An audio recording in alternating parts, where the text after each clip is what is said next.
Mic जरूर। नमस्कार दोस्तों, मेरा नाम मोना दसंबड़ है और मैं मनमाड़ से बिलोंग करती हूँ और वैसे मैं प्रोफेशन से टीचर हूँ। क्या दोस्तों, मुझे रियांश का मौका दिया भगवान सोनोने सर ने, जो मैं बचत गट भी चलाती हूँ मैं, तो वो हमारे ऑडिट बंद करके आते थे विजिट देने के लिए।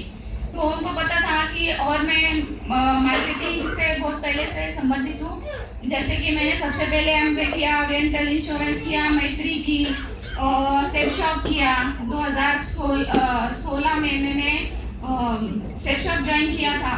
उसके बाद में फिर फोर्थ स्क्वायर किया और वहाँ से कुछ ऐसे मुझे मिला कि जहाँ पर मुझे अपलाइन ने सपोर्ट नहीं किया, इसलिए फिर मैंने नेटवर्क मार्केटिंग का नाम नहीं लिया कि मुझे इसको अब नहीं करना है, कि कुछ भी आ जाए तो नहीं करना है। लेकिन भगवान सर बहुत दिनों से तलाश में थे कि इनको कैसे भी करके लाना है।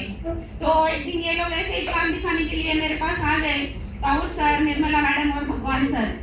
और मुझे फिर सर ने बताया कि आपको मेरे चेहरे पे दिख रहा होगा कि ये बहुत डार्क सर्कल हो गए। तो सर ने बताया कि आप इसको यूज करो तो आपको रिजल्ट मिलेगा। तो मैं बोली, और मैं इनसे पीछा छुड़ाना चाह रही थी कि मुझे नहीं करना है। तो मैं बोली मेरे को रिजल्ट मिलेगा तो मैं काम करूंगी, मेरे डार्क सर्कल खत्म होने चाहिए। लेकिन उसके यूज करते करते पहले से अभी बहुत बेटर है। और उसके बाद में मेरी मम्मी का शुगर 500-600 ऐसा जाता था। लेकिन जब सर को मैंने बताया तो फिर मैंने डायबोजी यूज किया तो मम्मी का शुगर लेवल, अब मेरी मम्मी का मतलब हाथ ऐसा था, वो होता ही नहीं था सीधा। लेकिन उसके बाद में मेरी मम्मी अब पूरा घर का काम भी करती है, हाथ ऊपर भी आता है। उसके बाद दूसरा रिजल्ट मेरे ही घर का है। जो मेरे मामा जी थे उनका एक्सीडेंट हो चुका था और पैर पे पूरी सूजन थी। मालेगांव लेकर के गई थी मैं शीतल अंकल की यहाँ पे, तो उन्होंने कुछ 10 दिन की गोलियां उनको दी, लेकिन सूज कम नहीं हुई थी। लेकिन उसके बाद हमने अमृत जूस और ऑर्थो देने के बाद वो पूरी तरह से वो भी क्लियर हो गया। तीसरा रिजल्ट मेरे पास लेडी लाइफ का है, जो हमने हमारे सिस्टर को दिया था, उनका भी पीसीओडी का प्रॉब्लम सॉल्व हुआ। उसके बाद और सबसे बड़ा रिजल्ट है मेरे खुद के भाई का, जो बहुत शराब पीता था। मैं सर को बोली थी कि सर उसके लिए कुछ है क्या, तो सर बोले अभी तक कुछ आया नहीं है, लेकिन आने के बाद में हम देंगे। लेकिन उतना समय निकल गया और उसको बोलते थे भाई अमृत जूस पी, तो ऐसा ऐसा करता था। कभी यानी कोई भी दवाई वो पीता ही नहीं था। और हुआ यूं कि नवरात्रि के वक्त उसने उपवास रखा और उसको ज्यादा तबीयत खराब होने के कारण, जो 2 दिन पहले बहुत ज्यादा शराब पी उसने और तीसरे दिन उपवास के कारण वो पी नहीं पाया और उसको अचानक से वो जो दारू थी वो पूरे उसके यानी कि पूरे शरीर में फैली हुई थी, तो जो सर पे असर कर गई और उसको फिर है ना फिट जैसा होने लगा। वो चक्कर आके गिर गया, गिरने के कारण उसकी जीभ भी कटी और खून इतना बहा कि बोल नहीं सकती मैं। मेरा अपना खुद का रिजल्ट। उसके बाद हॉस्पिटल लेकर के गए, वहाँ से एपेक्स में मनमाड़ में रखा 2 दिन, लेकिन उसको कुछ पता नहीं चलता था, वो पूरा पागलों की तरह कर रहा था। उसके बाद फिर उन्होंने रात को मेरे को बोला कि हम इसको नहीं हैंडल कर सकते, आप मालेगांव या नासिक लेकर के जाओ। कुछ 8-8:30 बजे का समय था।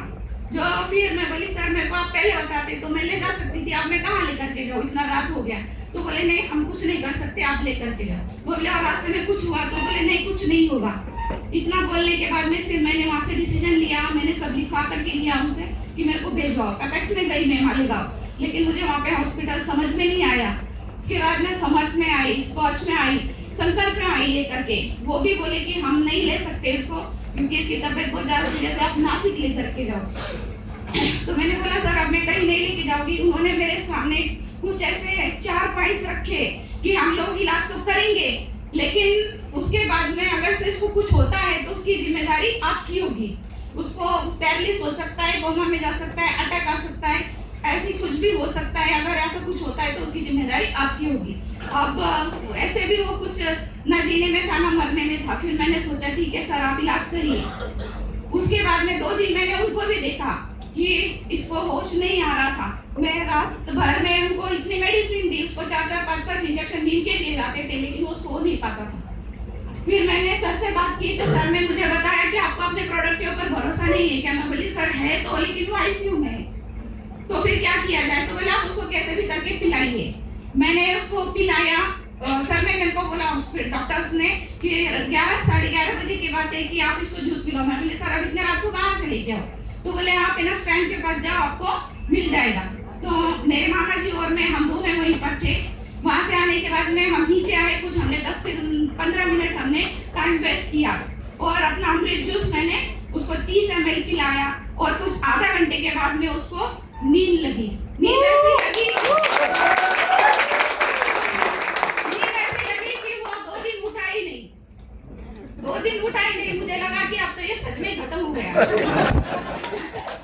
लेकिन 2 दिन के बाद में ऐसे कुछ शाम का समय था, 8 साढ़े 8 बजे की बात है, सिस्टर मैं रोने लगी कि मैं बोली ये अब जो आप बोल रहे थे वो सही हो गया, ये नहीं बचेगा। मैं बोली और बचा ही नहीं। मैं बोली ये आंखें नहीं खोल रहा है, 2 दिन हो गए। फिर उसके बाद में सिस्टर ने उसको बहुत हिलाया, हिलाने के बाद में उसकी आंखें खुली और आज वो हमारे बीच में सही सलामत है। आज वो दारू का हाथ भी नहीं लगा।